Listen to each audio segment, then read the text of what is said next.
This episode is proudly brought to you by the members of the You Run Podcast Network. All shows can be found at yourunpodcast.com, so go and find your new podcast addiction today. Oh, Mark, quickly before we start, why is Christmas like an orgasm? I don't know. Why is Christmas like an orgasm? Because the closer it gets, the louder our wives moan. Oh, dude, is this part of the show? I thought you actually were genuinely being serious. We're not bringing this back, dude. We're not bringing it. It's Christmas time, it's the time to be afraid. It's Christmas time, it's time to talk about being named. And on this podcast of horror, we'll spread a little fear. Watch a horror movie now and grab a beer. And then Scott mentions the actress's boobs, followed by Mark saying, come on, dude. This is the place to have fun and say a curse or two. You Run Podcast Horror Movie Review. Watch a horror, do it now, it's Christmas time. Watch a horror, do it now, it's Christmas time. Watch a horror, then listen to a great fun review. Run Past Christmas. Do it now, it's Christmas time. Do it now, it's Christmas time. Watch a horror, then listen to a great fun review. Run Past Christmas. You Run Podcast Christmas.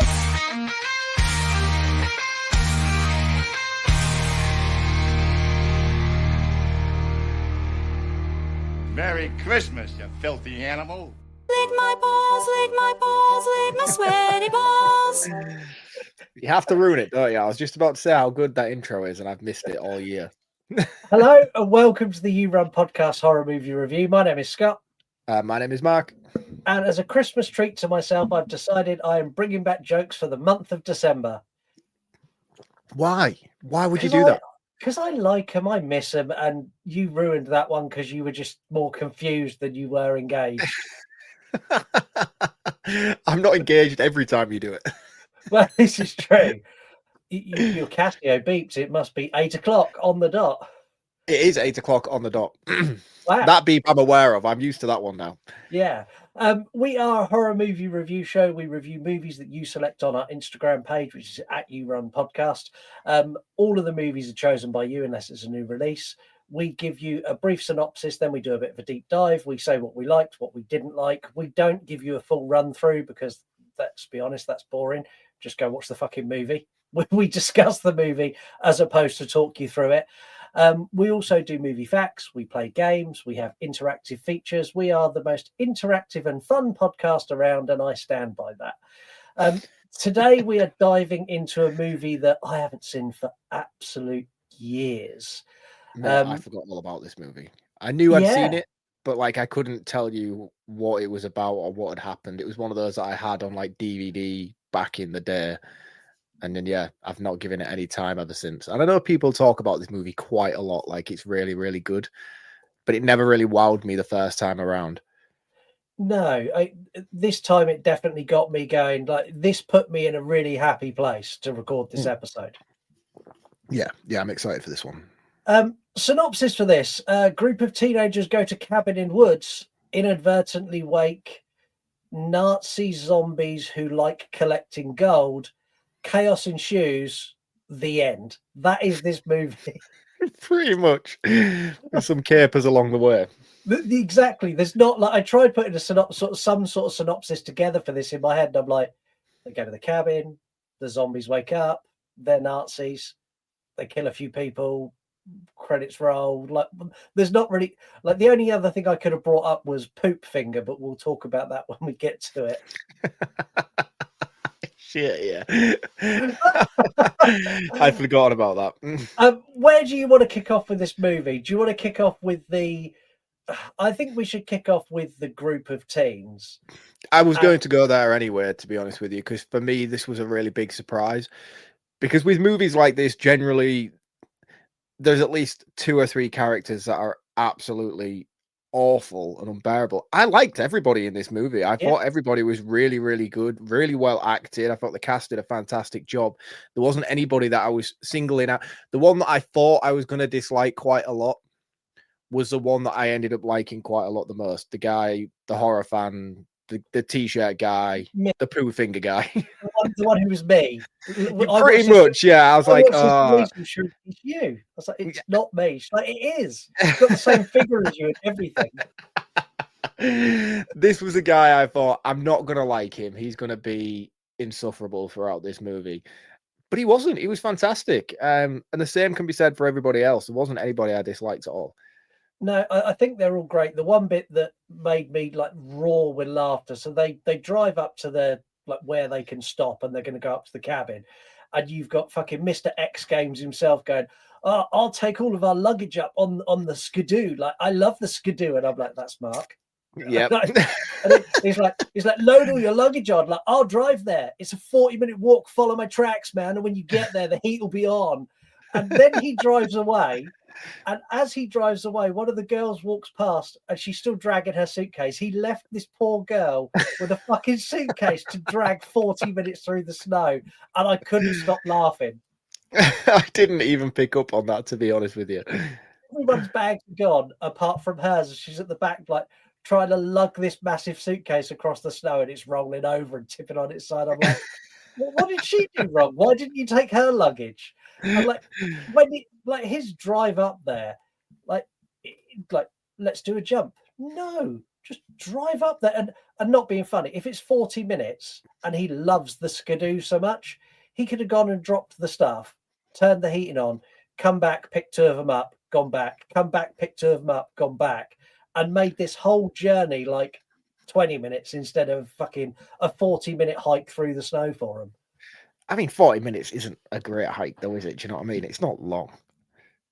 40 minutes in the fucking knee-deep snow. Yeah, It's a long walk. It's fine. It's fine. Look at the scenery. It's beautiful. You're one of those people, aren't you? That you're in the worst situation in the world, and you're like, doesn't it look pretty though? Like, Yeah. Oh, yeah, I am. Yeah, I'm a big sucker for that. I think this movie looks fucking brilliant as well. I think, like, as much as a competent director as the guy is who made this, I can't for the life of me remember his name. One thing that really highlighted to me at how great of a director he is when he films the night sequences in this movie and how isolated he makes it feel.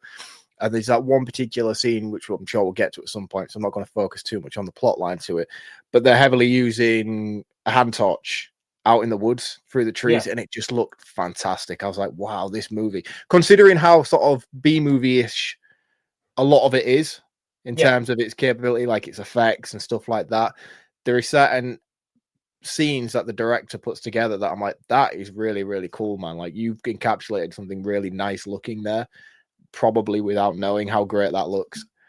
Yeah, and there's loads of stuff in this I think the director's done really, really well. Like without a doubt, he's a very competent director, and everything he puts to screen works for me. I really there was a couple of scenes though where they're using green screen and the actors are stood in front of the green screen with a background. I was like, that is like Sharknado level ropey, in my opinion. There's also some prosthetic legs that are used as real legs with a bit of blood dashed on them. They're pretty bad as well. Yeah. And the severed arm later on, he clearly has that just tied behind his back. They've made no attempt to try and at least bandage it to his body. There's points where he's falling and you can see him pull his arm out the side of his jumper to stop himself going down. The thing is, though, it works. Like the dynamic between the group of friends works. Like every one of them has like a role. You've got the nerdy guy. You've got the group of girls who, I've got to be honest, like they are very, considering this come out, when did this come out? 2009, I think. 9. Like, I believe the girls in this are very forward thinking. They're very much like on their way up. Which one are you shagging? Well, I'm going to take this one. Oh, this guy's free. And that girl's like, oh, yeah, he's free. And then she gets there and instantly latches onto the nerdy movie guy. I loved her so much as well. She was so attractive. When she died, I was like, that is criminal in this movie. She should have stayed till the bitter end. Yeah, and then you've got the girl with dreads. I'll be honest. I don't like dreads. I'm sorry if you've got dreadlocks. I take serious issues with dreadlocks because she's a very attractive woman as well.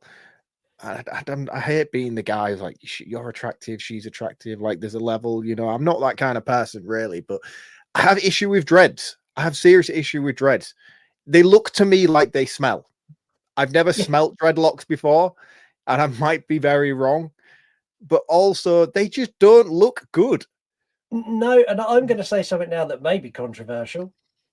If you are a white woman you should not be having dreads. It's very cultural appropriation. They're not.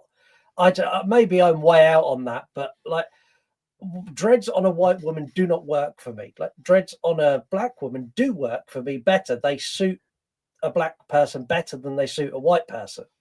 They just look like they smell, whether they're on a black person or a white person, to be perfectly honest with you. People just shouldn't have dreadlocks. We have shampoo and we have running water nowadays. We don't need to have dreadlocks anymore.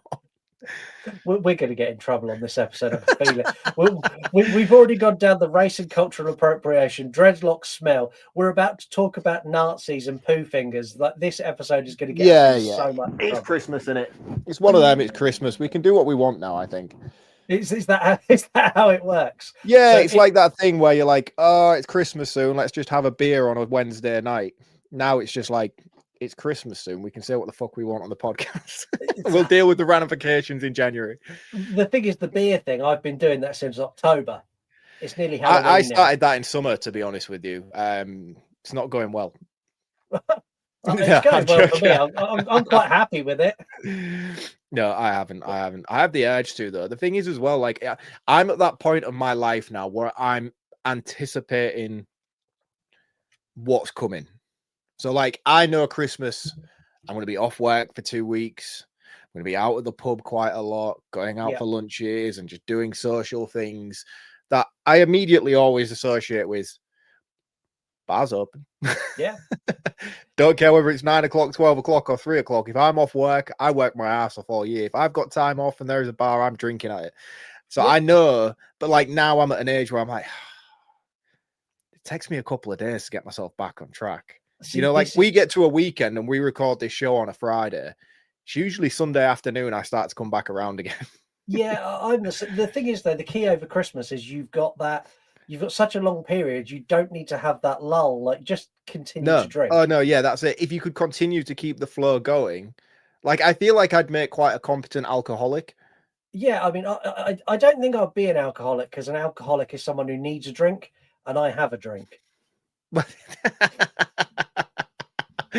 Yeah, I've never looked at it like that before. Anyway, we're going way off track. They go to this little cabin and they start like playing games, party games, to keep them entertained. The miserable guy with the glasses is like, this fucking Twister's stupid. It's so stupid. And then it's like right foot to red, and the girl puts her foot on red and puts her ass like an inch from his face, and he's like, do you know what? Twister is a great idea. I want to play next. Like, this is the best game I've ever seen. I take serious issue with this dude throughout this movie. And I know I said that I didn't dislike any of the characters, and I don't particularly dislike this character, especially in the back. His girlfriend. Yeah, in the back two-thirds of this movie, I actually begin to really like him. It's just the introduction to this character that I didn't warm to immediately. Not only do they make out like he's this big fear of blood, which, by the way, he gets over very quickly when shit starts to go down. Yeah. But what is that scene where he tries to kill his fucking girlfriend on the sofa? So she gave him a load of, I can't even remember what she'd done to him. She like punched him or something, messing around. No, it was something to do with like meditation and something like that. And he's like, he sits on her hands so she can't move, tells her to close her eyes, and she won't. So he puts a blind, like pulls her like rag thing down that she's got, keeping her sweaty dreads out of her face, and then proceeds to suffocate her with a pillow. But like, doesn't stop. Has to be stopped, but he looks like he's seriously enjoying it. Now, when he goes full psycho at the end, it makes a little bit more sense. But that whole scene where he's like, I'm just going to kill this bitch. I'm like, dude, that's your girlfriend. Like, what are you doing? And he's clearly getting off on the fact that he's smothering her. Yeah, it's really odd. It's a really odd choice. I'd love to ask the director, like, what was going through your head when you wrote that scene? What were you going for there? Because all we got was he's a bit of a lunatic and tried to kill her for no reason whatsoever. Oh, he's a fucking massive lunatic by the time we get to the end. Some of the decisions he makes in the last half, I'm like, you are way off, pal, with the way this situation is unfolding. Yeah, really, really bad. The thing is, though, like, we've all had that moment where we've laid in bed next to maybe this is just me. Confession time. You laid in bed next to your wife. Listen, by the way, just remember, whatever you say may be given in evidence. whatever I say may be edited out of the episode. It's fine. But yeah, you lay there and you get the, and you can't sleep, and you just sort of look and go, I could just put my hand over your mouth and just hold it there, and no one would ever know. Was that just me? That is definitely just you. That's a very scary image you just put in my mind there. I'll be honest with you. For me in that situation, did you ever see that meme where it's like a black and white film? I'm saying it's a meme because that shows my age and I don't know the movie it's actually on. It's a black and white film and the wife comes in and she slaps her husband and he wakes up in shock. He's like, oh, and she's like, oh, you okay, dear? You okay? Maybe it's just me. A lot of people will know because they're like, I know what you're talking about. I'm sure it wasn't just a weird dream. But I do that all the time because my wife's a snorer and it's horrible. She's like a fucking buffalo, man, to the point where there's many occasions I have to sometimes just go and sleep downstairs on the sofa just for the sake of my mentality. But I'm an elbower or a kicker. Oh, are you? Yeah, I'm like, and then she's like, oh, what did you elbow me for? I was like, what do you mean? I'm like, but it's like a reset button. Do you know what I mean? You just a quick elbow or a quick ankle or something like that. And then she'll like settle back in again for an hour or two. And so it's just like, you just got to find that reset button and then go back to sleep. But you just have to do it to the point where you make sure it's done innocently. If she knows you viciously elbowed her in the night, you're in trouble for about 3 days afterwards. Yeah, like, don't get me wrong. I've never actually put my hand on Lisa's mouth and tried to kill her. Oh, right, okay. The thought has. I've not just like held my hand there and waited until she started to go a bit blue and went, "I'll stop now." No, I'm not that level of serial killer. A serial killer implies you have to kill 3 or more victims. So if you just do Lisa in, man, you can get away with crime of passion, I'm sure. I want to talk about the girl who loves the guy who doesn't even wants to have sex with the movie guy. So the one that I'm in love with. Yeah, so the movie guy's like, I'm going to go for a shit. He goes, that's exactly what he says. I'm not. He does, yeah. Yeah. He goes out of the cabin. He goes into the, I don't know what it is, the outhouse toilet, which is about 20 foot from the barn they're in. He sits in there. He has a full-ass poo. Yep. This girl sneaks away. She goes into the barn. We watch him wipe. To start off with, he wipes back to front, which put me completely off. Like, what are you doing? Then she sits on his lap. She gets his hand that he just wiped his bum with and sucks his finger as if... And he knows he probably ripped through that tissue paper. I just sat there and went, ugh. Like, I don't know why they included that, because... Well, no, the insinuation of the situation itself was the fact that he declared he was going for a poo. Yeah. He said, I'm off for a poo. See you in 2. Went to the bog and she followed him in. Him in. It probably really smelt in there. It really smelt. He had dirty hands that she licked. And then she proceeds to have sex with him. And he hadn't flushed. No, well, I mean, you can't flush. It's one of those digging a hole things. Yeah, but like, I don't know. They're just having sex in a smelly dirt. Maybe she's into it. Like, I don't know. I've been young. I've been on nights out. I'll be honest with you. I've had encounters in worse places. Yeah, I've not had an encounter when I hadn't like managed to like properly wipe. Like, he hadn't even finished wiping when she come in. Yeah, I've been like sick in toilets and then immediately gone off to snogging girls straight after. That's the kind of bloke I am on a night out.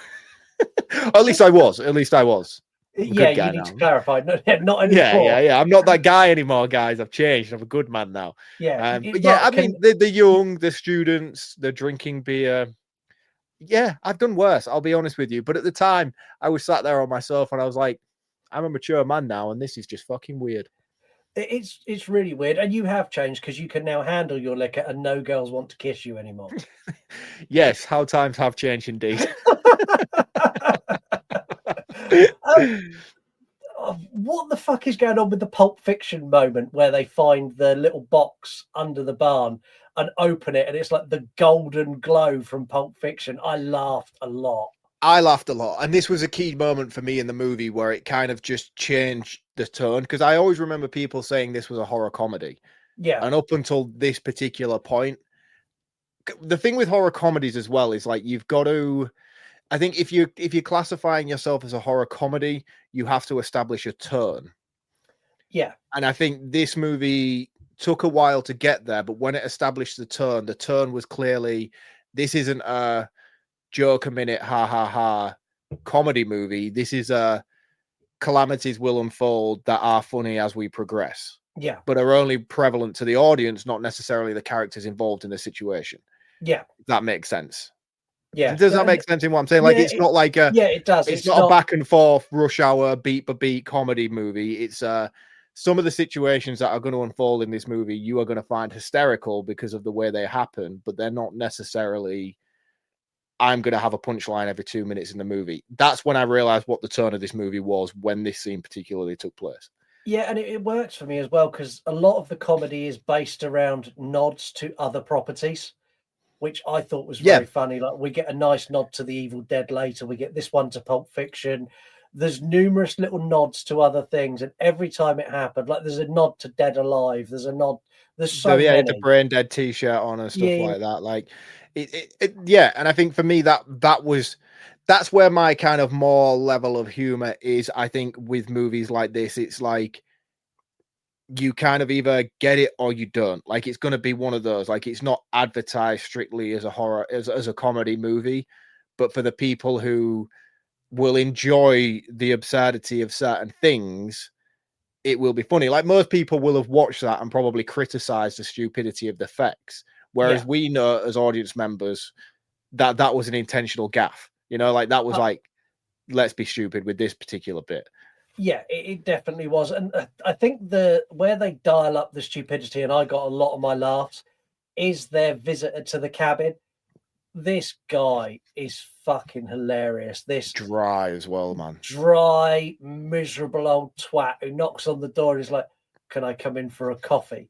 First of all, the teens would have gone, "No, we're not letting a 50-year-old man who could be a serial killer in here with us." But they let him in, and then he proceeds. The girl's like, "Is the coffee nice?" He's like, "No, it tastes like shit." She's like, "Oh, it's organic." He's like, "It's horrible." And then he puts his cigarette out in it, and then he proceeds to like have a go at them for not knowing the local history. Did you pick up on what he said in the local history? Because it blew my fucking mind what he said. Which particular point? I was quite engrossed in this guy as an actor. I thought he was incredible in this role. This is well, I don't mean to differ from what you're saying. We'll circle back to it. I don't know how you watched this movie. I watched it the wrong way, I think. The only version I had available to me was the English dubbed version. See, I watched it subtitles. I wish I had as well, because I always choose subtitle preference over English dubbed. I will say, though, the version I watched, the voice actors on it were incredible. Like, I fell into it very quickly, and it was annoying me early on, but then after like the first 5 or 10 minutes, it was fantastic. The guy who did the voice acting for this particular character was fucking brilliant. It really enhanced his performance. But yeah, it annoyed me a bit. I was like, I really wish I'd just had the subtitled version. Unfortunately, this is post VHS, and it was unavailable. I know you've got the very nice shiny double feature copy, which really made me envious and why I don't collect DVDs. It made me upset though, because I had to physically open it. It was sealed. I hadn't opened it. And I had to open it to watch it. To be fair, as much as I'm going to be like, dude, no, I'm not a big fan of sealed. Like, I don't know if you've seen recently, I got those 3 Lord of the Rings animated ones from like the 70s, and 2 of them were sealed. I opened them straight away, like a kid at Christmas Day. I was like, fuck this shit. Broke the seal, could smell the 70s coming out of the box. I was like, fuck it. Proper just devalued it straight away. I was like, I don't care. I want to watch it. It's stuck with cigarettes and stale wine. Man. Yeah. It just smelled of like fucking male abuse towards women. Yeah, but speaking like this guy who's in this cabin, this old guy, he gives a history of the Nazis in this area. And he said a line that I paused it, rewound it, and read it again because I thought I'd misheard him or misread it. He turns around and goes, "Unlike most of the world where the Nazis were fairly nice to people and the locals got on with them, here they were particularly nasty." And I was like, no, at no point were the Nazis like nice and integrated in any part of the world they went into. They were hated unanimously across the world. And I he's like, don't think that's true. but no, it genuinely is true. They went I and don't pillaged and think it is, man. I think they must have rallied up enough support to take on the entire world. Where was this movie taking place? Was this Austria? Norway, or yeah, one of them. I feel. But he's saying everywhere else they were nice, but in this town they were bad. The Nazis were bad. They had concentration camps. You can't tell me they were nice everywhere else and only mean in this little town. Oh right, no, sorry, yeah, no, they were certainly bad people. I'm Yeah, certainly not. But that's I'm not fair. encouraging. I'm not encouraging their behavior. I thought you was referring to the support of the area regarding No. the Nazis. I But thought he was saying like they were hated everywhere else, but they were quite liked in this area. I thought that's where he was going with it. he was saying that everywhere else, like they were pretty liked and they were fairly nice, and here they were particularly mean. And I'm going, well, no, I'm pretty sure the Nazis were particularly mean in every town they went into, not just yours. It just blew my mind that he had such a like donut glazed view of how the Nazis were everywhere else.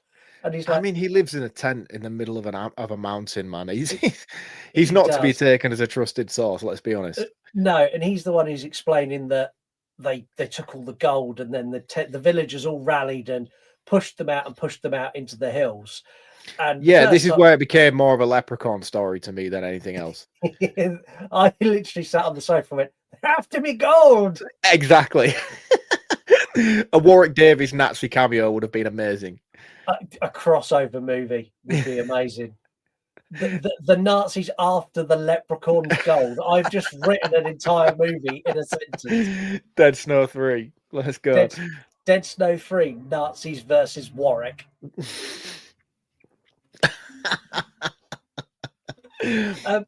What do you think of the zombies in this? Are you happy with their appearance? Are you happy with their behavior? Like, where I am. Yeah, I really am. I like the uniqueness of them. Again, I'll probably focus more upon that when we get towards the end, when we start getting into biting lore and stuff like that. But I like the fact that they're functioning zombies. I think functioning zombies are always my favorite because it's not a subgenre of zombies that's heavily bloated, which was one of the things that I really liked when we did Return of the Living Dead. The sort of the break from the mold of shambling, mindless zombies. Here it's and the functioning co-op, like how they get the army and I can't even think of the fucking word I'm trying to express. They cooperate and they can communicate. And communication and command and get everybody together and they're more aware. It's more like they have a soul within inside the shambling body that they're possessing. You know what I mean? It's like they're just trapped in a moment in time.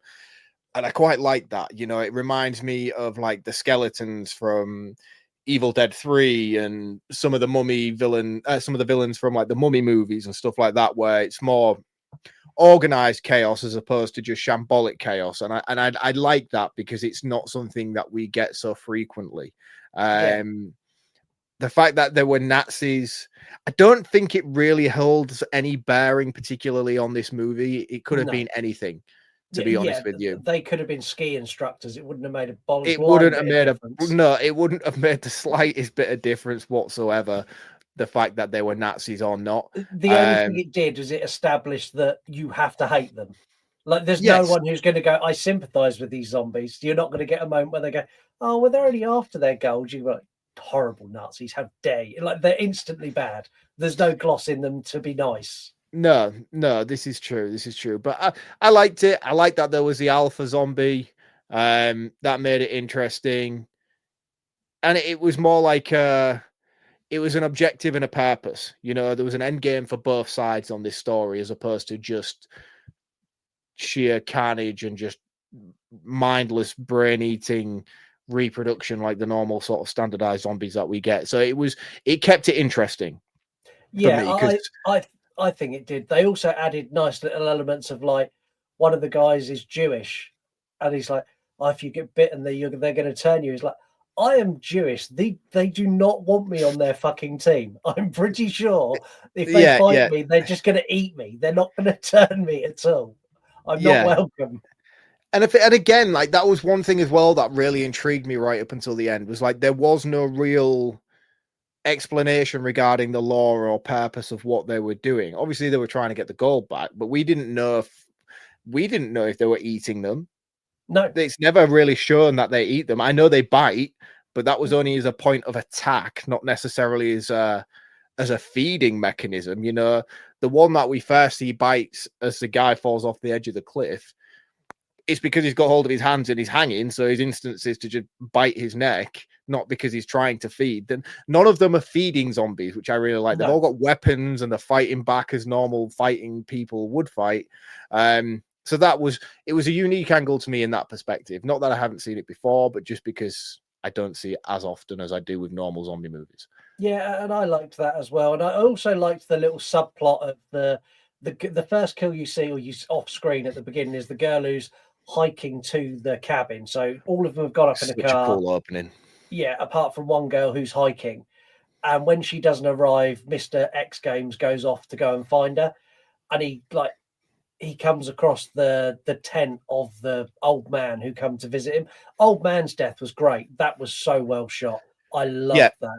Yeah, and again, that was what I was talking about earlier on regarding how great he encapsulates the whole isolation thing in terms of shooting in the dark. Like those scenes where he's just his glowing tent in the middle of this vast landscape of just nothingness just looked amazing. Yeah, and when he gets out and he shines the torch into the trees and then he spins it round and you just got like frozen tundra and snow. It's a really cool shot. And the fact that when he's laying in his tent, you hear the of the snow and he's like, hello, is there someone there? Then he opens and there's no one there. And his death was brutal. Like stabbed to death by a zombie, which is not This is it. That's the thing. That was the first kill we got in the movie as well, really, on screen. Yeah. The opening was really, really cool with the Alton Towers theme. Loved that. It really hyped me up. I was like, I was like, that's cool. And then this was the first real kill we got. This was the first interactions with the zombies we got anyway. Yeah. And you get that shadowy, although it doesn't show it on screen, you get the shadowy outline of the attack in the tent. And you see the zombie itself just mercifully stabbing this poor guy. And I'm like, oh shit, they're not just biting and tearing him limb for limb. They're literally just out to kill him, which I thought was great. Yeah, I really like this. I like the fact that the guy gets there, he realizes what's happened, he drives on a bit more, and then he ends up falling down a hole. And like his realization when he gets into like the zombie base, the Lost underground. Boys cave.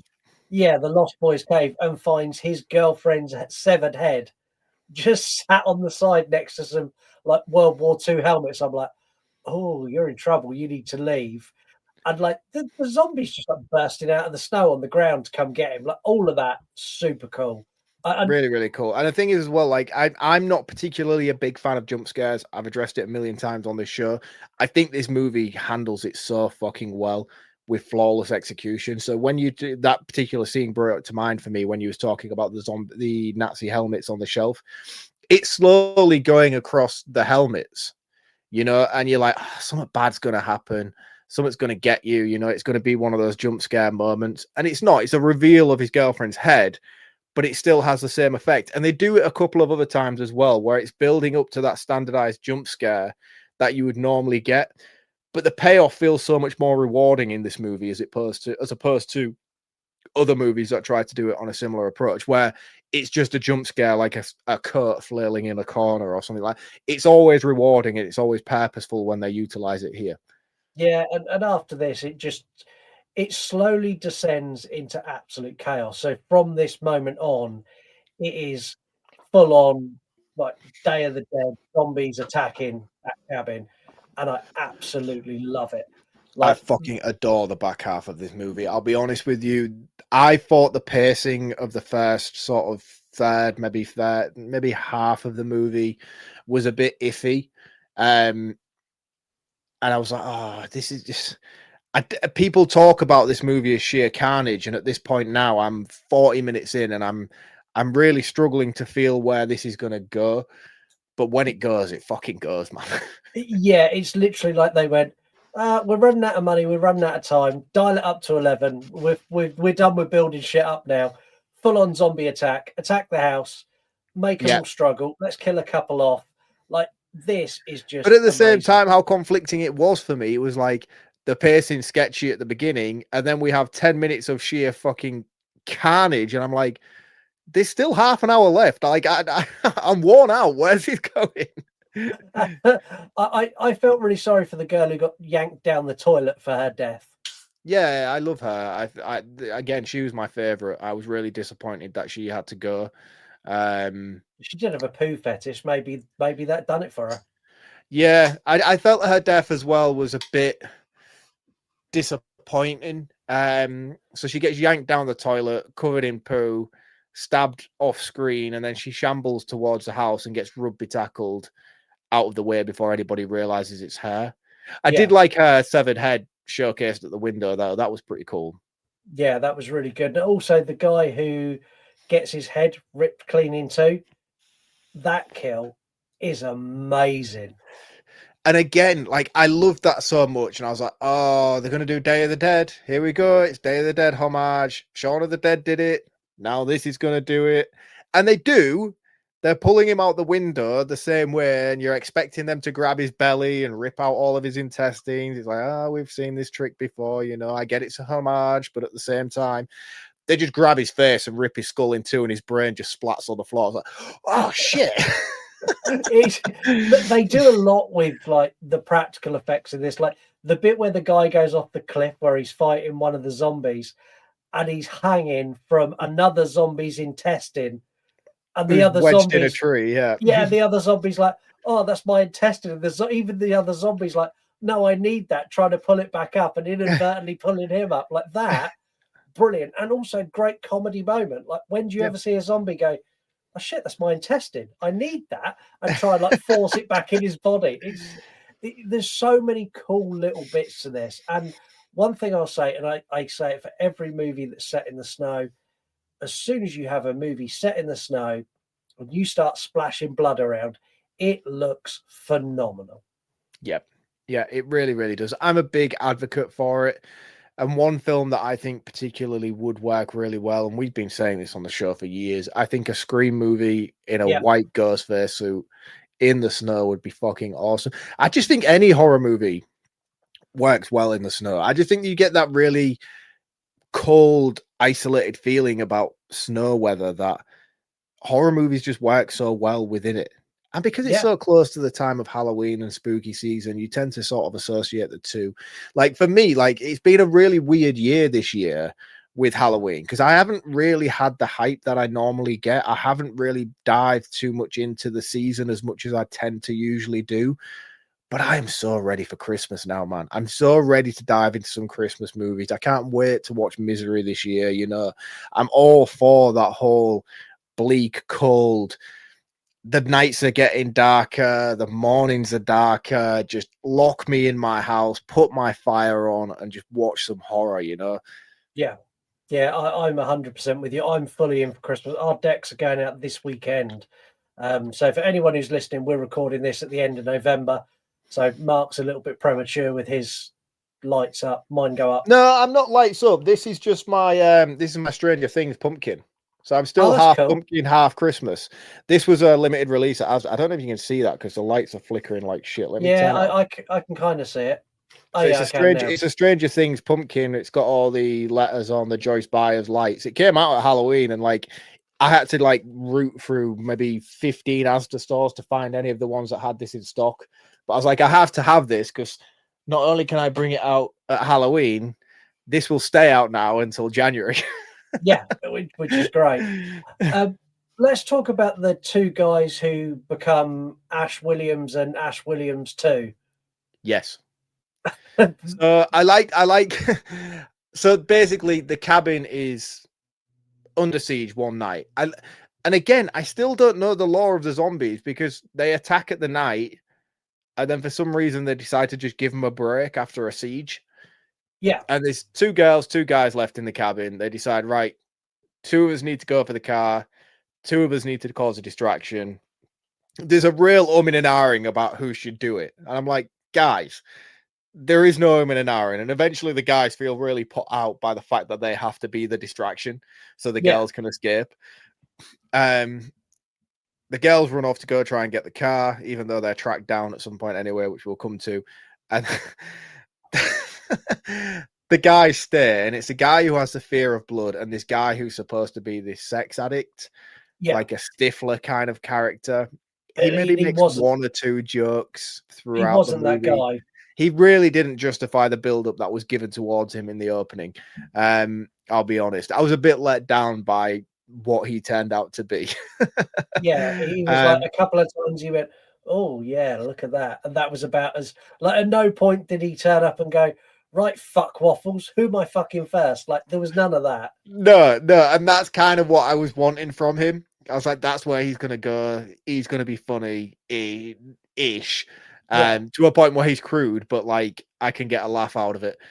He wasn't that by any means, and I feel like that was a missed opportunity with his character. Also, again, the casting of that character, if that's how he was going to be, was probably miscast, which is maybe why they dialed it down a little bit, to be fair. But these two, I don't even know where to begin with them, because they're the two least likely people out of the entirety of the group that I would want to sort of Trojan horse this group of army zombies away from us. But they do a great job. I mean, do they though? They bang a pot on a pan and think, actually, fuck it, let's run for the hills. Yeah, they do that. And then like when the zombies actually attack, that's when they really step it up. These two fighting off like 30 zombies was so entertaining. They're coming thick and fast, and they're like fucking them up with a knife and a chainsaw. There's one bit where he jumps up and he literally grabs a fucking hammer and sickle and crosses them, which made me laugh my arse off. I'm like, well, that's obviously a nod to when Russia kicked communist Germany, Russia, kicked the shit out of the Nazis. And like, there's just little things like that I laughed and then went, that's funny. That would have been funnier in 2009, because right now Russia are not really the flavor of the month. So that gag didn't land as well as it would have done 15 years ago, when I probably would have laughed a lot more. But I do like the heroism of these two characters and how they change. But again, like that's what I was saying earlier about how jarring the changes from the guy who was trying to suffocate his girlfriend to all of a sudden now not having a fear of blood and literally drinking it as he's going around, enjoying every single kill and attack he's making. Should we talk about being bitten on the arm and how you deal with that? Right. So this was where I was like, dude, you've just fucking lost it. Like you are not okay at this point, because he gets bitten. And again, these are not your standardized zombies. And we don't know what the zombie lore is within the terms of reality of this film and these characters. Are we talking Night of the Living Dead? Does it exist within this universe? Is it just comic book based? He gets bitten and he's taking the word of, is it Argyle, his friend's called? Yeah. Who's the movie guy? He's like, oh yeah, he said if you get bitten, you turn into one of them. And bearing in mind, we already know that's not true, because X Games has been bitten like 6 times already, and he's just soldiering on like fuck. He immediately Ash Williams his arm off with a chainsaw, and I'm like, I just don't feel like you should have done that. That's a really unsmart decision to make. Like that's whole Rick Grimes comic book level, chop it off to sever it from spreading through the veins kind of thing. And I'm like, I don't think that's how it works. I mean, balls to the guy. Do you know what I mean? Like that, it was brave as fuck, and he just went for it. The thing is that he didn't just so he fully chops it off with a chainsaw, stays fully conscious while he does it, and then fucking like sears the end in the fire to to cauterize the wound, and then he's like, right, I'm ready. I'm like, what the fuck? What do you mean you're ready? You're ready to die? Like you. And then he gets his knob bit.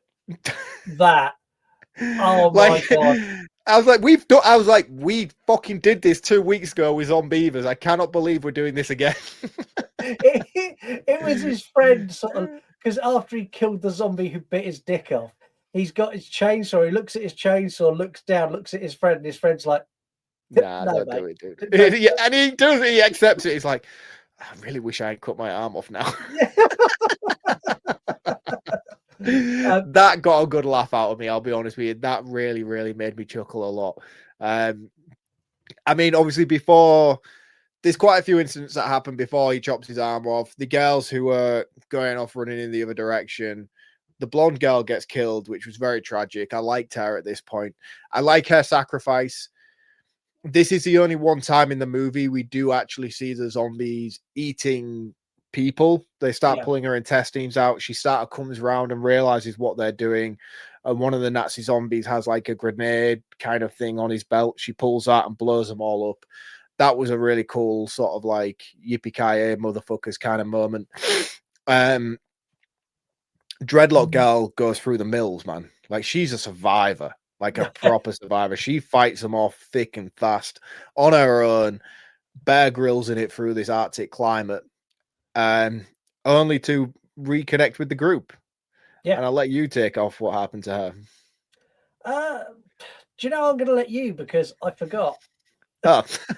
So she reconnects with the group, and during the chaos of the battle sequence, he's swinging his machete and killing zombies left, right, and center. His girlfriend taps him on the shoulder, and he just turns around and axes her in the neck. I mean, which, to be fair, in that instance, I kind of didn't be like, "Oh, you dickhead," as if you've just done that. I was kind of like, "Bitch, please, man, can you not see what's going on?" And you've just snuck up behind him. Yeah, and you've got a voice. Yeah, I do remember now. Yeah, I'm like, not just hi guys, I'm here. Just literally, oh, he's fighting all of these zombies that are coming from every which direction. I'm just gonna sneak up behind him and tap him on his shoulder. Yeah, I was like, dumb bitch move. Don't do that. And considering how survival instinct she'd been up until this point, I was like, that was the worst writing of your character you could have possibly done. I appreciate the emotional impact of the scene, but don't do it like that. No, the thing is, though, this does tee up one of the best bits of the movie. So his friend Argyle's being attacked left, right, and center, and he's just looking at his girlfriend bleeding out, and you could just see the fucking rage and anger and emotion building in his face. And Argyle's going, help me, I'm gonna die, help me. And this is after the Nazi commander has like summoned the fucking rest of the undead from under the ground. That was cool. That was really awesome. Cool, because these two wipe out his entire army up until the point it's just him left. Yeah, he kills his girlfriend. He comes round, and this is the thing as well. Like, you have that weird little cave sequence early on, and you don't know how widespread this is. And when he does that and goes full Imhotep, and raises the dead, I was like, oh, you guys are fucked. And they know they're fucked because they immediately like, nah, let's go and run. Yeah. Again, like, it's awesome. Like, he's all fired up. He's like, let's kill this motherfucker. And the bloke's like, and like, there must be 200 zombies just pop up out of the ground. Oh, like, 200 plus, man. We went to like World War Z level kind of zombies by the time he'd raised them all. It was mental. I was like, shit, I didn't see this happening. No, and like from here they make it to the car, and I'll be honest. Only one of them does. One of them runs into a tree and pulls his own intestines out, which was a callback to what the guy was. Again, that scene earlier on in the cabin when the old fella come in. And he's like, oh, yeah. And he choke slams him. And he's choke slamming him against the wall. He's like, what are you going to do if you stood there holding your own intestines? Which obviously is a callback to this scene, why he stood there holding his own intestines. But while that instance was happening in the cabin, I was like, dudes, why are you all just stood around? Like, this dude is like 60, 70. He's got your friend pinned up against the wall, and you're all stood there in fear. I was like, just watching it. Melt. Absolute melt. If someone was saying that, like if someone done that to you, an old man lifted you clean off the floor with one hand, I would be the guy, and so would you. Don't deny it. It'd go, I'm going to see where this goes before I get involved. I'm going to let this play out just for a minute. All right, yeah. To be fair, yeah, maybe I would. The curiosity would definitely take me over. I know that much. Yeah, I would probably say in that moment though, I'd be like, if you need me, I'm here. Curiosity's kind of got the better of me. Yeah, exactly. I want to see what Mark can do against this Michael Myers style old man who's lifted him clean off the fucking floor with one hand. But yeah, he gets all his intestines ripped out, but the guy gets the car. The end of the movie, I'll be honest, I was a little bit disappointed with how this ends. And I know the sequel kind of undoes this scene, but I don't know what the sequel does, but the thing for me, I think if we maybe had a conversation about this movie in the past. So I always knew that the sequel was kind of like Wreck, where 1 and 2 are almost a companion piece and it picks up immediately after the events of the first movie as opposed to a fresh story. So mate who gets attacked in the car doesn't die. So they which I didn't. Yeah, I kind of assumed. But like for me, I was like, it got to that point where they just raised an entire army. I knew there was only a couple of minutes left. I was like, oh, it's going to be one of those movies where it just ends, and I'm going to be annoyed by it. It couldn't have had a sequel. It didn't need a sequel, in my opinion. It could have just ended there, and we just think, right, well, the zombies have won. That's bleak end. Not necessarily a bleak ending because it's not that deep of a movie, but it's the downer ending as opposed to the final girl comes out on top. And again, so this annoyed me a little bit. The coin that he had in his pocket. Yeah. Why did his girlfriend put it in his pocket in the first place? I have no idea because she's a fucking idiot. Yeah.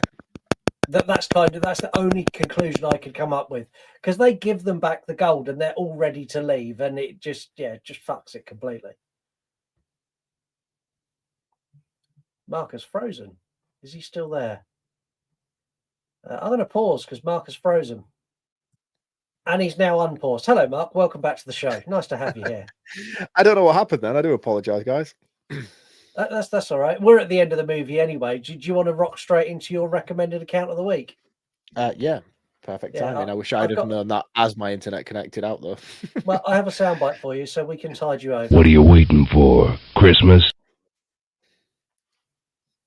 The most fastest fucking soundbite you've ever had on this show. Cheers, mate.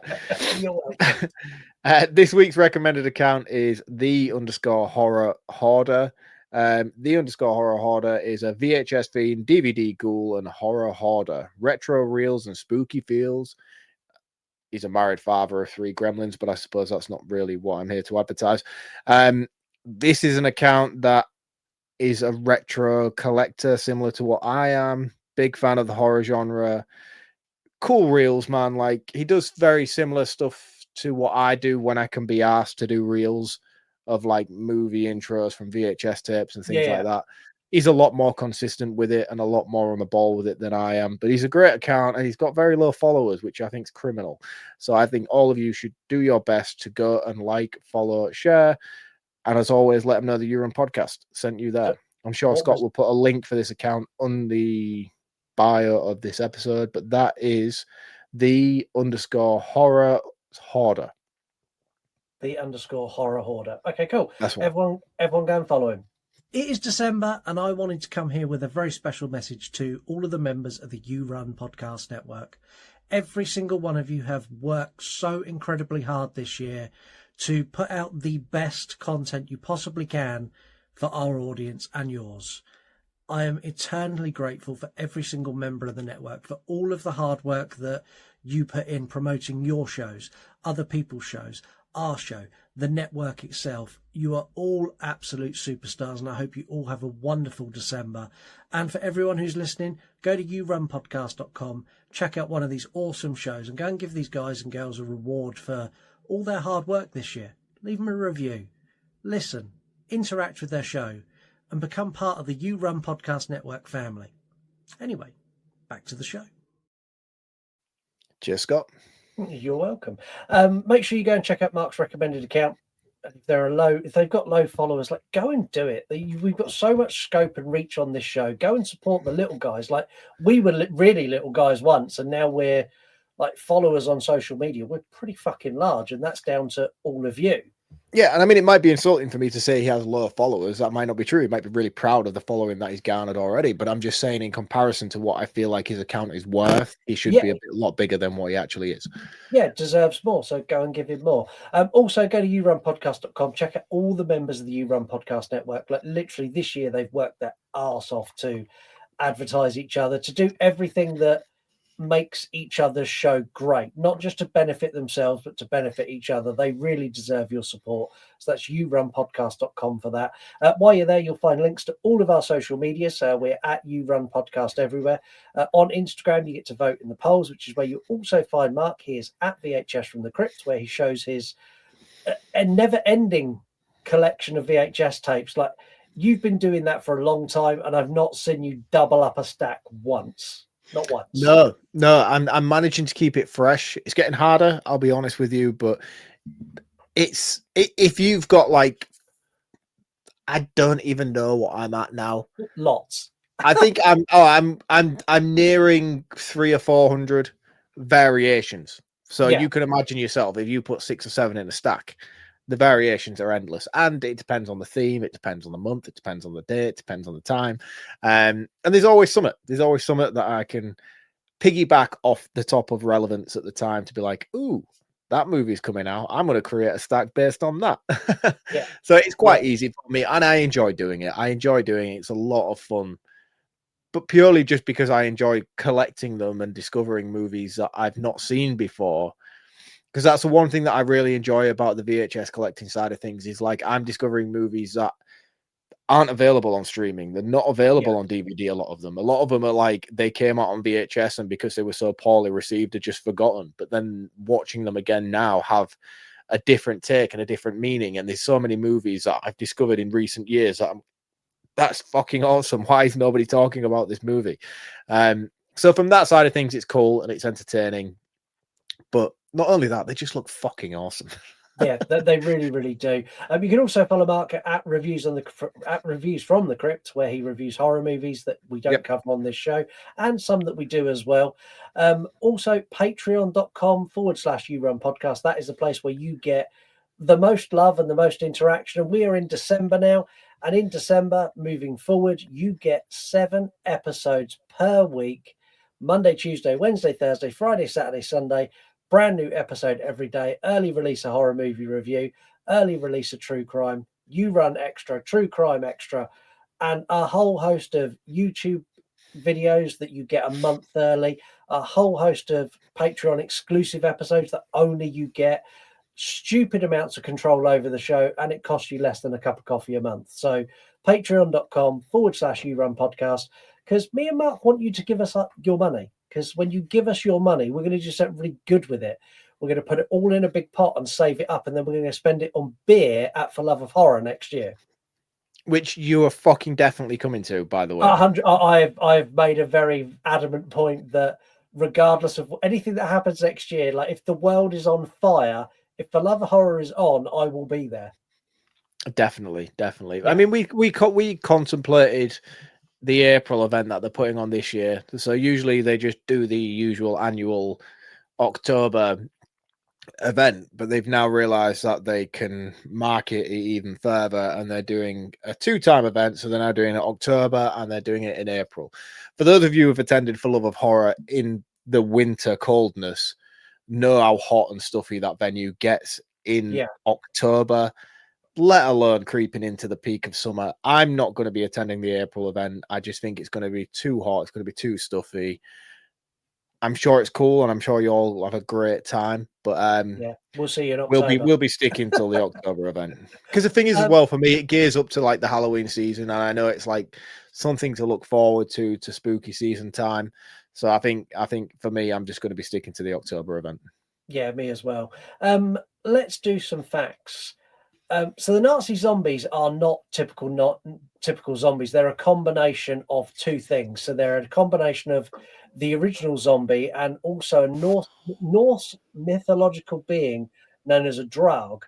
So a Draug is an entity that would basically find its way into the graves of rich people because it liked gold, and it would hoard and protect the treasure. If someone stole it, it would chase them down to put the gold back where it belonged. So it's a leprechaun. It's the leprechaun, yeah. The film. Have you seen the trailer for this? For the first one? Yeah. No. I immediately watched the trailer for the second movie after this. The trailer for the first one was black and white World War II archive footage. It had battleship, parachuting, command room that featured Adolf Hitler. None of that material's in the film. Like, didn't use any clips from the film, just some old World War II footage, dead snow. That's false advertising, if ever I've heard it. Really. So, according to the date on the character's tombstone shown in the sequel, this movie takes place in April 2013. I thought it was released in 2009. Are we off on that? No. It's 2009. Oh, so it's a futuristic movie. Yeah, exactly that. So the guy who wears the T-shirt, which is the Brain Dead T-shirt, we've kind of touched on this already. His demise is exactly the same as the first zombie kill in the New Zealand horror movie Brain Dead, where the zombie gouges his eyes out and split his skull in half. It's a direct nod to that, which is awesome. It's been a long time since I've watched Brain Dead, and again, it makes more sense that he is wearing the Brain Dead T-shirt, that he would go out that way. But again, it was just some more of the, I was getting the Shaun of the Dead, Day of the Dead kind of ripping the guts out kind of thing from it. But yeah, I didn't get the Brain Dead reference because it's been so long since I've seen that movie. Early on in the film, Hannah claims that she's claustrophobic. She's later buried in snow in an avalanche. This was really insightful, though, because he explains that if you get in an avalanche, most people dig down as opposed to digging up due to the unawareness of your situation. And they said, if you're in that, the army teach you to spit, because then gravity will take hold and you'll know whichever way the spit's going, you just need to go in the opposite direction. And then when she was in that moment where she gets trapped in the avalanche and her nose is dribbling, I was like, just spit, like, because I don't think you're picking up on the fact that your nose is dribbling, yet she still manages to dig herself out the right way. I was like, that was a perfect opportunity for you to just show her spitting into the space that she had, so she knew to put that into practice. Otherwise, what you said had no relevance earlier, because she's not utilizing that theory. Yeah, exactly that. And then the last one is when fighting the zombies at the end, Roy holds up a hammer and sickle, literally crossed over, which I thought was really cool. This movie cost $800,000 to make. Mind blowing. That is absolutely mind blowing to me that was only $800,000. How much do you reckon it made worldwide? 35 million. No, you've gone way out again. You were getting better and you've just completely fucked it. Miles out. Not even in the right league. It made 2.1 million, so it doubled its budget. Right. Okay. But I think now, as a sort of cult movie that it is, surely DVD sales. With DVD sales and streaming service, it's probably made a ton load more. But at the theaters, it only made 2.1. Yeah, I don't imagine this did very well at the theaters, because it's just one of those movies. Not only is it Nigerian, no, it's definitely not Nigerian. It's not Nigerian. How do you have that readily available to do that? I downloaded loads of sound bites today. They're just all sat there, and I was like, I've got a drum roll. Excellent. You've killed it with a soundbite, and I've lost my train of thought. We have a voicemail. We're going to play it. You're going to like it. I don't like it. Let's do it. So, Scott, why in the fuck did you give Velocipaster a 3.5 out of 5? Are you trying to make me angry in particular? Or are you just trying to piss Mark off, which makes sense, but like, why would that make sense? I'm with Mark on this one.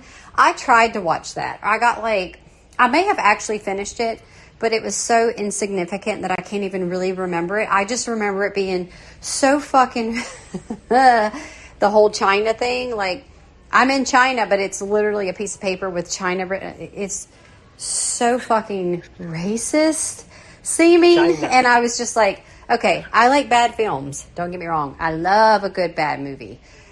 I think the budget was like 45 cents and a BJ. I don't know what the budget was, but this movie was, from what I remember, I had the hardest time even finishing it, and I'm pretty sure I didn't finish it in one session.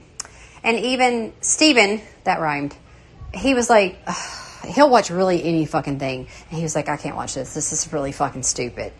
Anyway, the episode was fun, but Scott, stop giving shit 3.5 stars. I understand he came on the show and introduced the show. He seems like a nice person. Yay. But like, no, stop it. You know that damn movie ain't no 3.5 out of 5 stars. And if y'all really want something that will make your balls blow off in boredom, you guys should try to review Killer Sofa. Nope. It took me a month Watched to it. finish Nope. it. Is how fucking stupid it was. We started it, and then one day randomly we were like, "Oh, well, I think we'll finish it," and I never could get that time back, and that's one of my biggest regrets in my life. Okay. Also, Mark, this is for you specifically. Where's my copy of Granny at? Are you still sending it? Are we still friends? Okay, bye. Firstly, Killer Sofa. No. It's Never, never been polled. ever are we going to get it on this show, because It's never going to find a poll. there is moments within that movie where the sofa is actually in effect that is fucking hilarious, of a sofa stalking a person, that I laugh my ass off. And there's a couple of kills in there that are brilliant, but you could tie them all into 5 minutes. You know, Yeah. The rest of the movie itself is the most boring, ass dragging shit I've ever seen in my life. As for Granny, Heather, it's yours. I promise you. I swear it's yours. It's here still. Unfortunately, I haven't sent it. You were sending that in You the know summer. me, right? We've been doing this for long enough now. I'm irresponsible. I'm unorganized, and when it comes, you'll love it. I promise. But it's just, I don't do things. No, and I'm going to defend my position. I score on enjoyment. I enjoyed Velocipastor Fuck to off. 3.5 stars worth of score. Captioned this week because I was accused of doing things that were overtly sexy and getting then pervy comments from Pervy Beck. That's her new name now, Pervy Beck. I went with You need something. to watch out for her. Yeah, I went for something that wasn't pervy. I went with this, which is the most Ash Williams thing I've ever seen. Bloody Babble went with when Santa got you fuck all, so you're going to hack your way through the elves one by one. I want to see that movie. Let's just also as well, this is not a Christmas movie. No, it's definitely not. But it's got snow in it. It qualifies. Yeah. All right. Okay. What the fuck are you doing? Podcast went with when you're done prepping the turkey and you're ready to go get the Christmas tree. Works for me. Chaz Presley went with me and the OG listeners showing up at the podcast shed the next time Scott decides to go all Kubrick with a long drawn out game. I apologize. Oh, this girl loves horror. I wonder if she's mentioned Dick this week. What do you reckon? Should we take a bet? Is there enough in this movie to mention? let I me don't give think you she the has. I picture. think she's had a week off. She's had a week off mentioning Dick. Let's find out. Slashing through the snow seems appropriate here. It does. Very tame for Beck as well. Very She tame. must be know that we're onto her. Horror on Air went with I love this because it's a fact and a caption. First invented by Scottish doctors James Jeffrey and John Aitken for the use of widening the pelvis during childbirth, the chainsaw also comes in quite handy as a means to fend off the undead and or amputate bitten extremities. Please tell me this is not the first time I'm hearing of that is the invention of the chainsaw. That's true. That is a fact. No, that is fucking not factual. There is no way. The chainsaw was invented as a way to widen the pelvis during childbirth. That is No fucking way is that true. I do It is. not know. That is I the will most savage thing I've ever heard in my life. That is I not know. true. It is. I'll let you Google it when we go on. No, a I'm break, not but yeah, Googling that. I am not Googling that. I do not need to see images of that. You really don't. Do not Google that and then click images. It's a whole thing. And Dewey Podmonster rounded this off with when you cosplay as Ash and Nazi Deadites show up, which was great.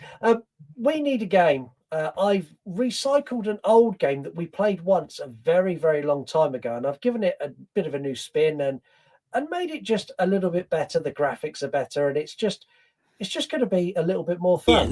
Now I'm horny. So this is called How Do You Survive? So, Mark, you are given £100. You can spend however you like to survive the zombie apocalypse. I'm good at this. You were good at this last time, but I've made it harder and I've made it more interesting for you. So Right. to start off with, you are going to decide what you're wearing. For £1, you can be naked. For £10, you can have shorts and t-shirt. For £15, you can have jeans and a leather jacket. For £20, you can have riot gear. And for £25, you can have a suit of armor. What's my budget? £100.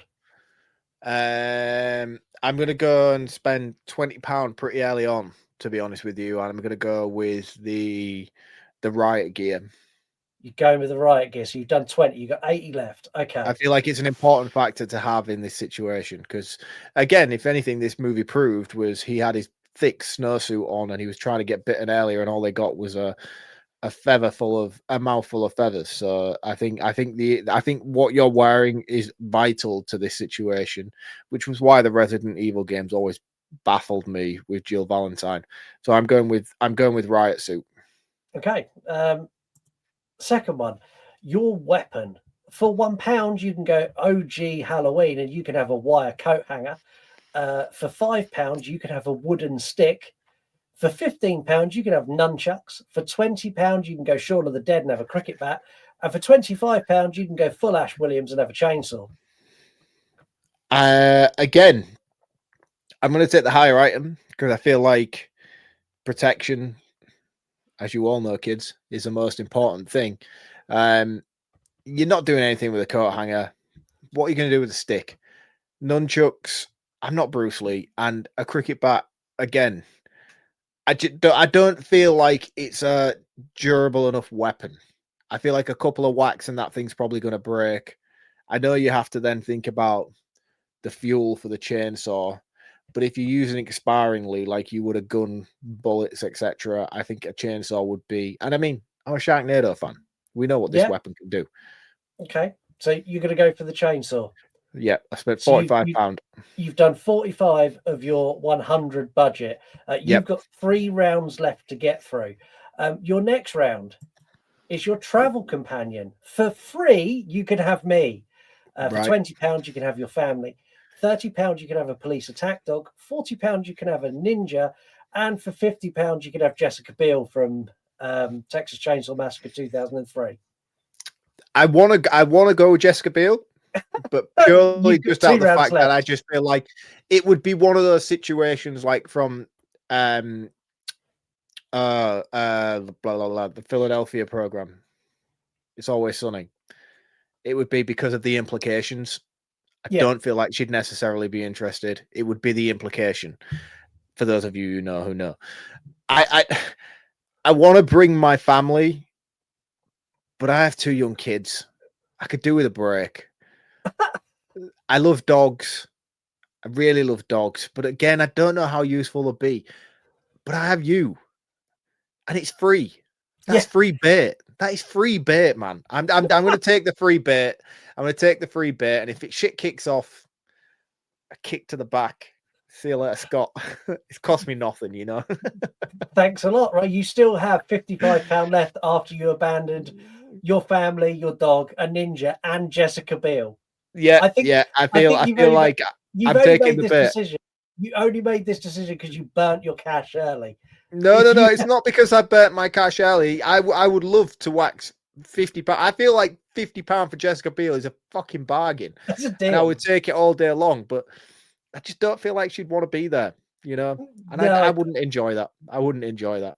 So okay, I feel like it'd be like fishing, you know, where you chuck out the maggots and stuff on the top of the water. I just use you as bait, and it cost me nothing. So I'm going to take you with me on this. Excellent. Next, you need your mode of transport, how you and me are traveling together. You're already done by this point. You would make it by the vehicle. We can walk, which is free. You can have a skateboard, which is £1. You can have a push bike for £15. You can have a motorcycle for £20 or a car for £25. And again, I'm on my own at this point because I've already spent you. I'm going to take the motorbike because it's nimble. And again, like I've seen in a lot of zombie movies, road blockages. Motorbike can quite easily access those high intensity areas, but he's also very fast on the open road when I do get out on it. I'm going with the motorbike. Okay, so you've done £65 now. Yep. of your 100. I think you might actually beat this quite easily. Your final thing Easy. is, where are you going to live? For £10, you can have a tent. For £15, you can have a shed. For £20, a container. £30, a house. Or for £40, an underground bunker complete with supplies. No brainer. I'm taking the container all day long. Underground bunker is no good because it's a 1 in, 1 out situation. If that top gets covered, you're fucked. And I know the same can be applied to the container. However, the container is solid all the way around. Zombies cannot climb, depending on which zombie we're referring to. I could put accesses in that roof and ladders that could get me in and out with ease and still have secure 8-9 foot high walls all the way around me in solid steel. Shed, flimsy, tent, no go. I have money to spare. I'm taking the container with cash to spend afterwards. Wow. You absolutely smashed it. And you've now got enough to go buy some supplies. Easy pickings, man. I'm a So what have you got survivor. left? I'm a survivor. You've got £15 left. I'm going to let you go back and spend your £15. Would you like a different change of clothes while you're out and about? Yeah, I want the leather jacket. Not only just because it's going to help me in any situation, but if on the off chance I meet Jessica Biel just by coincidence, not because I'm paying for her, I feel like the leather jacket might help. There we go. And now you've burnt all of your money. So you've got an extra thing as well. I'm going to let you round this one up first. Okay. So for me, Dead Snow came as a really big surprise. Again, I mentioned earlier on in the episode that I did see this many, many years ago, back when I picked it up randomly off a bargain shelf, probably in some supermarket. And it didn't really gel with me. I don't know whether that was because I weren't quite mature enough to get myself into subtitled horror movies or subtitles in general, to be honest with you. And it came as a bit of a surprise. And I kind of just didn't feel myself invested in it as much as I should be. I don't even know if I made it to the end of it the first time when I watched this movie. But this time around, I knew it had the hype. And I was always skeptical of the hype. I was like, people always big this up. It's going to be something it's not. And then I'm going to be disappointed because it's not lived up to the expectations that people have provided for it. They did. It was great. It was great. It was a really fantastic zombie movie. It really resonated with me in terms of my love for B-movie schlock, because I feel like it incorporated a lot of that, especially considering how I've just found out the budget was only $800,000, which to me is mind-blowing considering what they managed to achieve with this movie. I really like the casting and I really like the characters that were written. I think the director does a fantastic job, and some of the sequences and shots that he incorporates within this movie are absolutely fucking spellbinding. I think he does a fantastic job of really encapsulating the atmosphere and the tone of this movie. I have a few bugbears in terms of the effects side of things. The practical side of stuff is great, even more so now I know what they've achieved with the money they had. The green screen stuff that they used is a little bit hard to swallow when you watch this film and you see it. And I don't know whether that was because I watched sort of like the Blu-ray version of this film as opposed to how lower quality it was when it was first put to screen. But that was a little bit jarring. And again, like, it's not necessarily because I'm like, oh, well, it should have been better. No, because I know the budget was stripped and the budget was low. So therefore, just don't do it. Just don't do those sequences. There was plenty of sequences filmed on location and on site that they didn't need to then add, unless they did add them on afterwards. I don't know. And that's one thing that I don't know much about this movie in terms of where it was filmed, what location was used. I still need to go back and probably look at those kind of things. And the sequences that were used on green screen with actors stood in front of a green screen, were they reshoots and added later on thinking, oh, we need this little sequence here, or we need this bit added here? But there were things that I picked up on that I didn't really sit too well with me. But however, overall, this movie is a fucking riot. And I'd be lying to you if I said it wasn't. I don't care how bad the practical effects were, the practical effects weren't bad at all. How bad the CGI that was incorporated was. There wasn't anything that I really disliked about this movie. I loved the progression of the plot. I think the pacing was a bit sloppy to start with, but I think it soon eradicates those issues that I had when it does kick into gear. Because again, I've already said, it was one of those really jarring experiences where it felt like the first half an hour took forever to get there. But then once it did kick into gear, it was so fast that I just didn't know where else it was going to go from that point on. And it balanced itself out quite easily. It's an intriguing story that doesn't dive too much into the lore of things, which I liked, which is not something I tend to say very often. There were questions that were unanswered, but I didn't feel like they needed to be because I knew the tone and the overall vibe of this film and what direction it was going in. I had a lot of fun. Yeah, you're still here. I'm still here now, but I can hear the clicking I heard earlier, so I don't know if he's going to kick me off again. No, I'll keep going anyway. Right, Yeah, I'll keep keep going. I had a lot of fun with Dead Snow. I watched the trailer for Dead Snow 2 immediately after I finished this one, and I'll be honest with you guys, I really wish we were doing Dead Snow 2 because that movie just looks fucking wild, and I'm so excited to go into it. But I'm going to hold off. I'm going to hold off on Dead Snow as much as I really want to watch Dead Snow 2. I'm going to hold off on it on the hopes that we do eventually get it on the show, because I feel like even if it's next Christmas and we do it next year, I can contain my excitement for it based on that, for it to be a thing. You know, I really, really, really like this movie. It was a lot of fun. And if I'm going to base my score on enjoyment, it's going to get a 4.5 out of 5. I think this is a fantastic movie. I finally realized the cult appreciation for what Dead Snow is. Considering this is a foreign movie as well, there's not many of them that really tend to grip people and circulate socials as well as this one tends to have done for me. Like I'm so familiar with Dead Snow. When people talk about their most favorite zombie movies, whether it be in the top 5 or the top 10, Dead Snow is usually in there somewhere or not. Yeah, it is. And considering this isn't an English typical Hollywood style movie, it blows my mind that it manages to, considering the plethora of those kind of movies we have, it always surprises me to see that so highly upon many people's lists. But I get it now. And yeah, it's one that I will certainly be revisiting regularly. And top score for me. I think 4.5 out of 5 is very, very solid. Yeah, I think if anything, a little bit higher than I was expecting. I don't like zombie movies. We've established this on this show for many, many years. Zombie movies are all the same. They do the same shit again and again and again. Dead Snow is no different. It does the same shit as all the others, but it does it in a new way, which instantly made me go, okay, it's not just a normal zombie movie. All of the characters I relate to, apart from the guy who tries to kill his girlfriend early on, and the weird, crazy old man who turns up for no reason just to be the harbinger of death. I think practical effects wise, this movie is on point. It, in fact, exceeds being on point given the budget it had. I love the effects on the zombies. I think the Nazi general or commander or whatever he is, the effects on him when he stood up and he's like, and raises his army, like that shit is so cool. This is fast paced at the end. Like everything happens all at the same time, and it's really, really good. I thoroughly enjoyed this. I will watch this again. Dead Snow 2 is the better movie. I'll die on that hill. I much prefer Dead Snow. So Dead Snow 2 literally picks up where this leaves off and just continues that pace.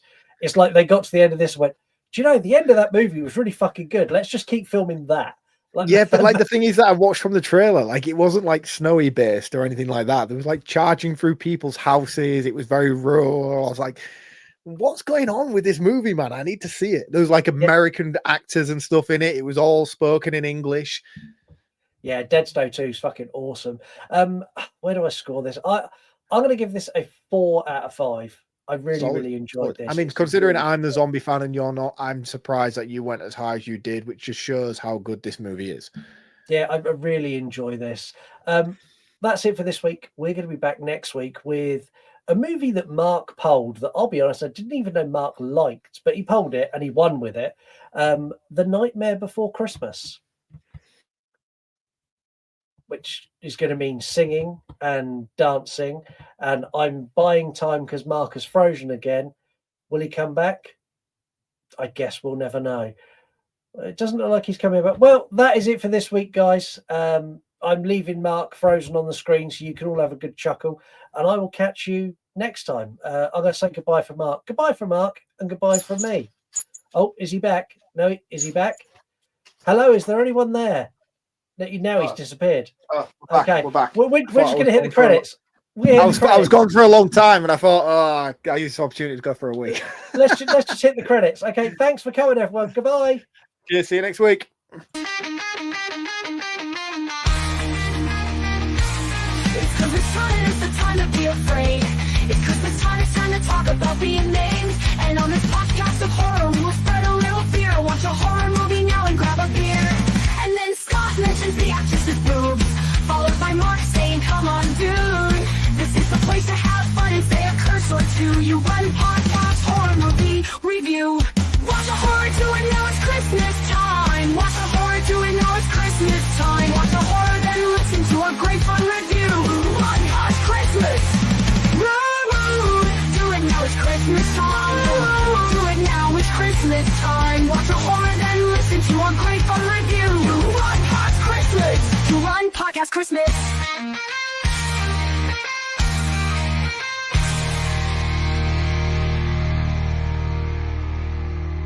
Merry Christmas, you filthy animal.